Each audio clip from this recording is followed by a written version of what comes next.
जनता की आवाज सीधी सरकार के पास। हम बनेंगे आपकी आवाज, न्याय और सम्मान की जंग। नमस्कार, मैं हूं आपके साथ अंजना और आप देख रहे हैं वी न्यूज मीडिया।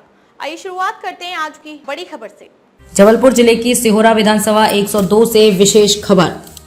जबलपुर जिले की सिहोरा विधानसभा 102 से कांग्रेस प्रत्याशी सुश्री एकता ठाकुर ने मंच के माध्यम से सभी क्षेत्रवासियों को आश्वासन देते हुए बताया कि कांग्रेस की सरकार बनते ही पहले कैबिनेट मीटिंग में सिहोरा को जिले का दर्जा दिलाने के लिए प्रतिबद्ध हैं। साथ ही महिला महाविद्यालय की स्थापना कराई जाएगी। सांची क्षेत्र में शिक्षा व्यवस्था पूरी तरह से व्यवस्थित बनाई जाएगी। जहां शिक्षकों का अभाव हो वहां शिक्षकों की भर्ती की जाएगी। साथ ही पूरे सिहोरा क्षेत्र में शुद्ध पेयजल व्यवस्था करने के लिए कार्य करेंगे। स्वास्थ्य चिकित्सा के क्षेत्र में विषय पूरी तत्परता से कार्य करने का आश्वासन दिलाया। रोजगार के क्षेत्र में भी अच्छे कदम उठाकर के क्षेत्र में कार्य करने का आश्वासन दिलाया गया। एवं जिला ब्यूरो चीफ जबलपुर आशीष विश्वकर्मा की रिपोर्ट। सबसे पहले बाबा सरकार को नमन करती हूँ। यहाँ उपस्थित सभी वरिष्ठ जन और पार्टी के सभी पदाधिकारियों को और सभी यहाँ पे सिहोरा वासियों को सभी को प्रणाम करती हूँ। देखिए, हमारा विजन स्पष्ट है। सिहोरा जिला जनभावना का मुद्दा है। हमारे नेता जब 2003 में सरकार थी तो उन्होंने पूरी प्रक्रिया हो गई थी, सिर्फ पदस्थापना बाकी थी। अभी 4 महीने पहले आए थे दिग्विजय सिंह जी, उन्होंने साफ कहा कि जैसे ही हमारी सरकार बनेगी हम पहले कैबिनेट में ही जिला बनाएंगे, पदस्थापना करवाएंगे।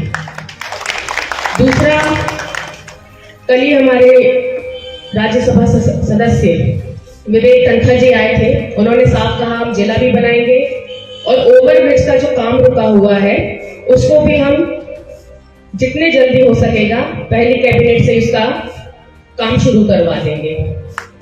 महिला महाविद्यालय की बात है। मैं खुद एक महिला हूँ और मैं जानती हूँ कि महिलाओं को एक जगह से यहाँ उपस्थित नहीं है, जैसे कॉलेज को दूसरी जगह अगर जाना है, जबलपुर जाना है या फिर वो कटनी जाती हैं तो उनको कितनी तकलीफ होती होगी। वो भी चाहती हैं कि हमें हमारी शिक्षा जो है वो लोकल में मिले। महिला महाविद्यालय के लिए भी हमारा विजन स्पष्ट है कि हम महिला महाविद्यालय, पॉलिटेक्निक, ITI, उसके अलावा स्कूलों का जो इस तरह भी गिरा हुआ है, स्कूलों की बिल्डिंग्स देख लीजिए आप, चाहे आप CM राइज स्कूल की बात करते हैं, मगर उसके अलावा कहाँ खुल रहा है, क्या हो रहा है, वो सबको जानकारी है। तो एजुकेशन के लिए जो हो सकता है हम लोग इंफ्रास्ट्रक्चर का निर्माण और बिल्डिंग्स का निर्माण, शिक्षक, मैंने देखा एक स्कूल में 2-2 शिक्षक 4-4, 5-5, 8वीं तक पढ़ा रहे हैं। शिक्षकों की भर्ती रुकी हुई है, अध्यापक वर्ग परेशान है, अतिथि शिक्षकों से पढ़ाते हैं, उनको पेमेंट नहीं मिलती। तो उन सब का भी मानदेय भी बढ़ाएंगे, उनकी गणना करके उनकी पेंशन जो है हम लोग उसको भी देंगे, जिससे कि जिस प्रकार से सब परेशान हैं, कार्य करते हैं सरकारी कर्मचारी लगभग, और उसके बाद उनको पेंशन नहीं मिलती, तो पुरानी पेंशन भी हम लोग बहाल करने के लिए हमारे वचन पत्र में हमने शामिल किया है। उसके अलावा हम बात करें पानी की, आज पूरे सिहोरा विधानसभा में पानी की सबसे बड़ी समस्या है। कुंडम में 9-9, 10-10 दिन पानी नहीं आता। अमजद घाटी से लेके चौरई तक, यहाँ पे अभी हम गोसलपुर में घूम रहे थे, वहां जितने लोगों से मिले सब यही बोल रहे हैं हमारे यहाँ पानी नहीं है।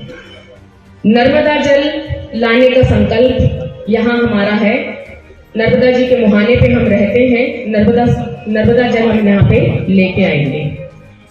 हिरन नदी हमारी यहाँ पे सब पुण्य सलीला है, जीवनदायिनी है, उनको भी किस तरह से उनका जल स्तर सुधरे, उसके घाट के किनारे सौंदर्यीकरण, पेड़ पौधों का लगाना, क्योंकि जो उन्होंने इतने साल नहीं किया, आज उसकी हालत आप देखिए।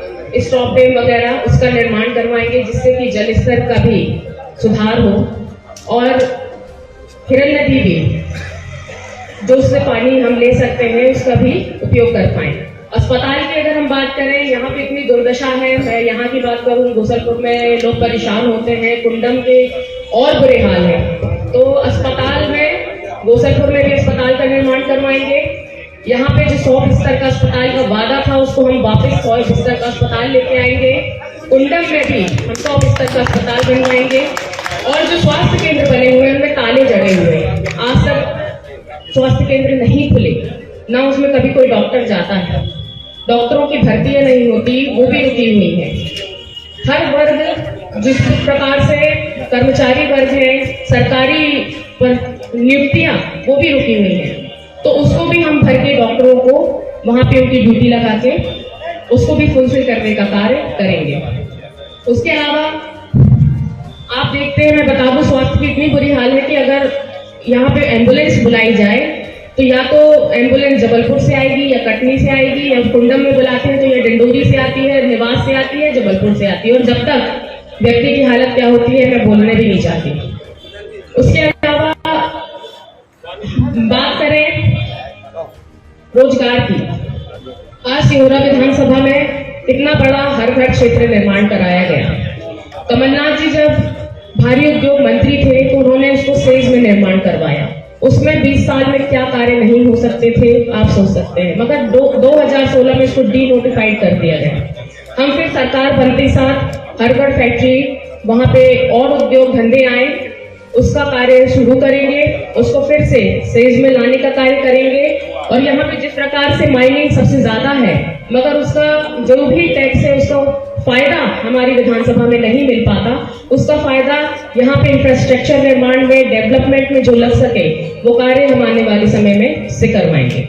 सबसे ज्यादा दिक्कत होती है लोगों को सड़कों से।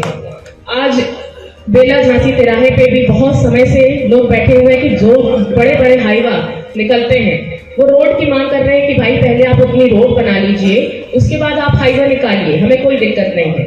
मगर वहां एक्सीडेंट हो जाते हैं, बड़े बड़े लोगों की मृत्यु हो जाती है, मगर किसी भी तरह से सरकार ने वहां ध्यान नहीं दिया। तो कोशिश ये करेंगे अलग से एक रूट जहां से ग्रामीण को परेशान ना हो, ऐसे रूट्स डेवलप करवाएंगे। अब बात की जाए हमारे योजनाओं की, तो यहाँ पे हम नारी सम्मान योजना 1500 रुपए हर महिला के खाते में बिना शर्त के डालने वाले हैं। जैसे ही सरकार बनेगी 1 जनवरी से उसको हम शुरू करवा देंगे।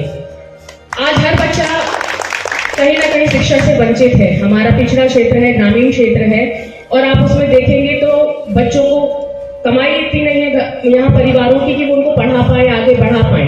तो प्रयास ये है कमलनाथ जी सरकार का और कांग्रेस पार्टी का कि बच्चा कोई भी शिक्षा से वंचित ना रहे, इसलिए उन्होंने 1 से 8वीं तक 500 रुपए, उसके ऊपर 9वीं 10वीं में 1000 रुपए और 11वीं 12वीं में 1500 रुपए सहयोग राशि छात्रवृत्ति के रूप में हर माह देने के लिए वचन दिया है, क्योंकि जिससे हमारा कोई भी युवा, हमारा देश का भविष्य, क्षेत्र का भविष्य शिक्षा से वंचित ना रहे। उसके अलावा जो कन्या विवाह की राशि थी 25,000 थी पहले, 15 महीने की सरकार बनी तब कमलनाथ जी ने इसको 51,000 किया और अब वचन दिया है कि इसको 1,01,000 करेंगे। वृद्धा पेंशन की बात की जाए, 300 रुपए वृद्धा पेंशन मिलती थी। आप बताइए इतनी महंगाई में 300 रुपए में क्या होता है, वृद्धों से पूछिए उनके हाल। वृद्धा पेंशन 300 से 600 की कमलनाथ जी की जैसी 15 महीने की सरकार आई, उन्होंने सबसे पहले वो पेंशन बढ़ाई और अब उन्होंने वचन दिया है कि जैसे ही सरकार बनेगी हम उसको 1200 रुपए करेंगे। उसके अलावा बहुत बड़ी योजना चल रही है आवास योजना, इंदिरा गांधी आवास योजना के टाइम से चल रही है। उसके अलावा फिर राजीव गांधी आवास हुआ, उसको प्रधानमंत्री आवास कहते हैं। 1,20,000 ग्रामीण में देने का वादा करते हैं, मगर आप ग्रामीणों से जरूर पूछिएगा, आपको कुछ और बताएंगे, मगर ग्रामीण से पूछिएगा उसको कभी 1 लाख भी पूरा नहीं मिलता। जिसने घर बनाया है, जिसको आवास का पैसा मिला है, आज सबके घर अधूरे पड़े हैं, और जिसने अगर पूरा गलती से बना लिया बेचारा आज कर्जदार है।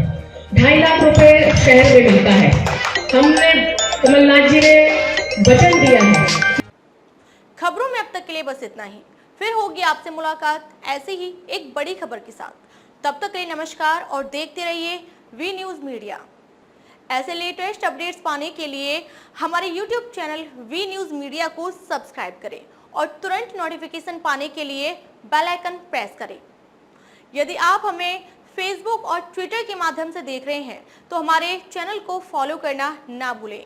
चैनल को मजबूत बनाएं और अपनी आवाज को सरकार तक पहुंचाएं। धन्यवाद। जय हिंद, जय भारत, जय संविधान।